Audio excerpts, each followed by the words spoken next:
In today's video, I'm going to show you how to check video views on Facebook in a quick and easy way.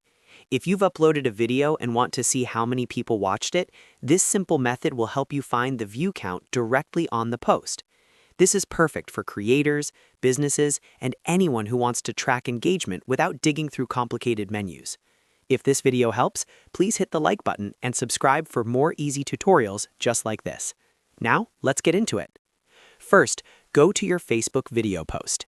You can do this by opening Facebook and finding the video you want to check, whether it's on your profile, a page, or in a group where you posted it. Once you open the post, look directly below the video. Facebook usually displays the number of views in the area underneath the video, along with other engagement details like likes, comments, or shares. The view count may appear as a number next to a views label, or it may be shown in a format such as hundreds or thousands, depending on how many people watched it. If you're using the Facebook app, the layout may look slightly different from desktop, but the process is the same. Just open the video post and check the information displayed below the video.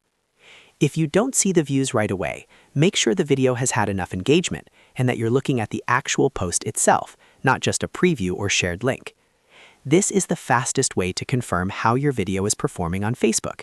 It only takes a few seconds, and it helps you keep track of what kind of content is getting the most attention. So, to recap, open your video post, look below the video, and view the number of views displayed there. That's it. You now know how to check video views on Facebook. If this tutorial helped you out, don't forget to like this video, subscribe to the channel, and turn on notifications so you never miss the next helpful guide.